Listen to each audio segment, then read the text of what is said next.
Thanks for joining us at 11. I'm Christine Pedawanich. We begin with breaking news into our newsroom tonight. Portland police say an 18-year-old man has been indicted for a triple murder in North Portland's Portsmouth neighborhood, where neighbors heard dozens of shots in broad daylight. Investigators say 18-year-old Omar Mohammed Osman was indicted on multiple counts of murder for the shooting in March of last year. A 17-year-old Franklin High School student, 19-year-old Roosevelt High student, and their 20-year-old friend were found dead inside a car. Detectives are still looking for 2 additional suspects who may be involved. Call Portland Police if you have any information. Now to uncertainty for thousands of Providence nurses as they end their strike. They've been on the picket line for 3 days, but may not be returning to work tomorrow as they had planned. This as Providence says the hospital system has to do what's best for patients.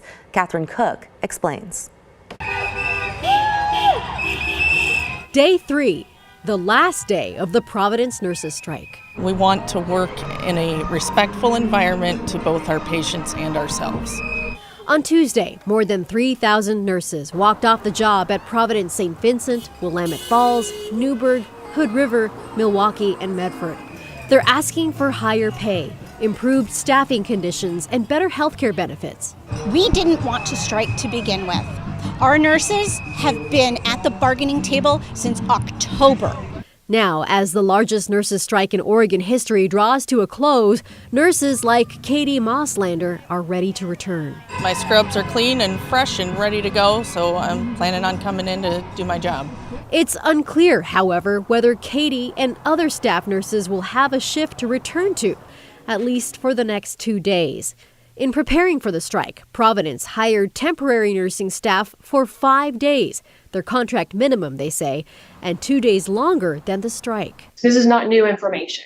Jennifer Gentry is Chief Nursing Officer for Providence Central Division.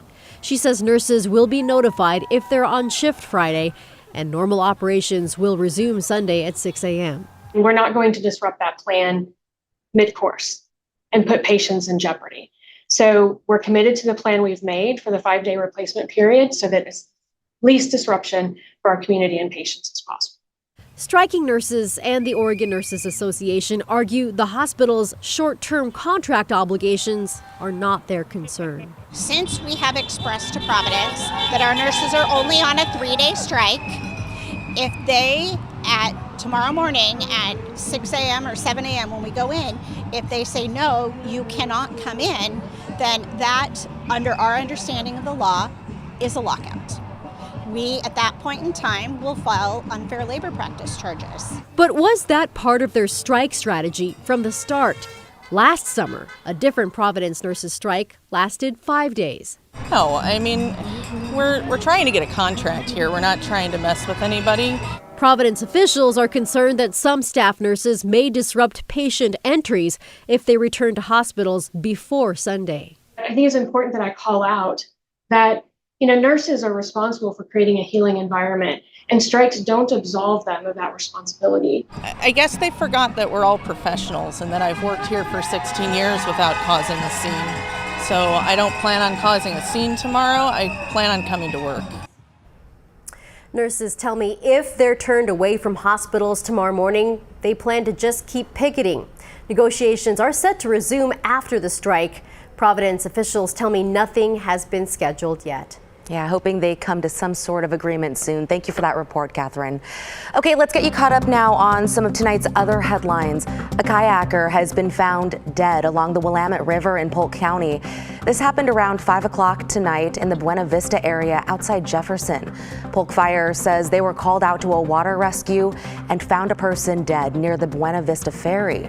No word on how they died. To Washington County now, where a sheriff's deputy died while riding his scooter home from work. The sheriff's office says yesterday afternoon, Deputy Richard Thompson was involved in a crash with a vehicle at Southwest 201st Avenue and Baseline Road.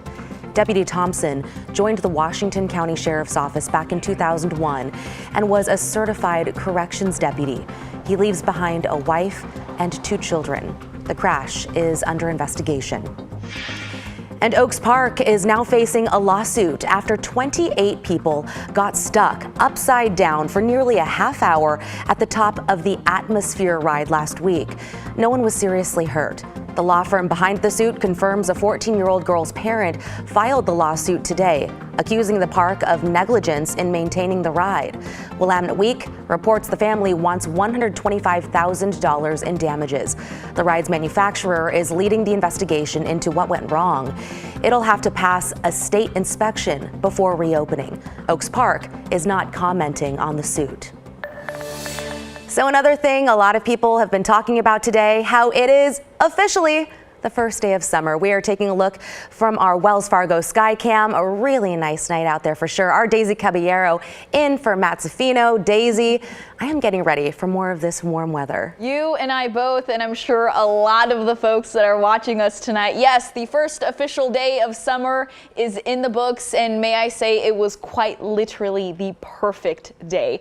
We hit 90 here in Portland, 91 specifically. Other folks also hit 90 or those upper 80s. But for right now, we're holding 75 degrees, which is where we should be for our daytime high for this time of the year. It's our average for this time of the year. The rest of our current temperatures already starting to cool down into those 60s, and that's in places like Hillsborough, over in Happy Valley, 68 degrees, 72 still though in West Lynn, and we're actually still seeing those 50s off the coastline, and they were actually some of the cooler spots today.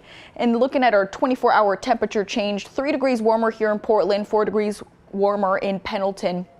Check out Burns though, 16 degrees warmer at this very moment. And we can thank this ridge of high pressure here that has been building and will continue to be building for these next few days. Here's a look at tomorrow, expecting to also hit 90 degrees tomorrow for the Portland metro area. A little bit cooler in Vancouver and also for Longview. But yes, it's going to be another sunny and hot day. Back to you. Okay, can't wait to hear more about it in your main weather. Thank you so much. Well, new data show a majority of unemployed Oregonians have to wait more than 3 weeks to get their money from the state. The rates for first-time payments are the worst they've been in 4 years and are below national standards. Investigative reporter Evan Watson dug into the problem. Unemployed workers in Oregon are frustrated. If you're already past due on your bills and your rent, you cannot catch up if you live paycheck to paycheck. The state is putting a lot of people at risk. A big change from the Oregon Employment Department promised a fresh start to help process unemployment benefits. One of the strengths of the new system is that we can quickly adjust to make improvements. But 3 months later, the Oregon Employment Department is under even more scrutiny. And I cannot be the only one that this is affecting. Oregon is failing to send out quick payments to most unemployed Oregonians. A recent drop-off in performance coincides with the rollout of a new online claim system, even if that's not the only cause. Since April, just 40% of unemployed Oregonians have been paid their first benefit within 3 weeks, according to the U.S. Department of Labor. That ranks Oregon as one of the worst states in the country at sending out timely unemployment payments. The national standard is 87%. From September to March, Oregon hovered around 70%. Then Oregon transitioned to a new Francis Online platform. Kathleen Chicky Nussbaumer lost her job at Wells Fargo this year, part of massive layoffs. She applied and started receiving unemployment benefits, then she took a vacation. Following the rules, she didn't apply for payments while on vacation, but when she came back, Oregon had changed its system. Her continuing claims were denied, and she waited more than 3 weeks to receive benefits again. If this is happening to me, it's happening to people that do not have, money in savings. They are living paycheck to paycheck, and that's where it was a big concern. The agency cut down its phone hours from 9 to 4 each day, and it's no longer taking calls on Mondays to try and catch up on claims and fix payment delays. When you start to see the numbers go lower, it can either mean that we're falling behind, or it can actually mean that we're getting caught up on a backlog. The department blames staffing changes for many of its issues. Temporary pandemic-era staffers started leaving in 2022, and OED says the number of claims outpaced the staff left to handle them. Oregon lawmakers approved funding for more staffers earlier this year, and the department hopes to onboard everyone by August. But that doesn't fully explain the significant delays in first-time payments over the last 3 months. Every state that has gone live with the new system sees that temporary decrease in productivity. A department spokesperson told KGW that resolving older claims could be affecting this data, but ultimately they're still analyzing the data and don't know why it's taking so long for people to get paid. Someone needs to be held accountable for what is this, like, the system is broken, in my opinion. Francis Online is the same platform that Oregon rolled out last year for Paid Leave Oregon, and there were issues then. Newsbomber had problems getting paid through that system, too. You thought any issues with Francis Online would have been fixed in the Paid Leave Oregon rollout and not what we're seeing currently in the unemployment rollout. I would think that they would learn from that. State lawmakers started accountability hearings for the employment department delays last month. Another hearing is set for September. Evan Watson, KGW News.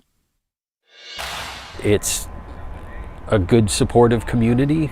We all look out for each other. And I was incredibly disappointed to have to tell my neighbor that both of us had our roses stolen today. A pretty rude awakening in Southwest Portland's Goose Hollow neighborhood. This home surveillance video shows people taking roses and other flowers from several homes earlier this morning. One homeowner we spoke with says he's dealt with flower thieves before, but this time was a bit different. They had one person in the car while the other person was walking alongside the car. And they're basically shopping for roses and lighting up what they assume is their store for free. Yeah, what a way to describe it, huh? He says he thinks the same group hit his home and several others at least twice overnight.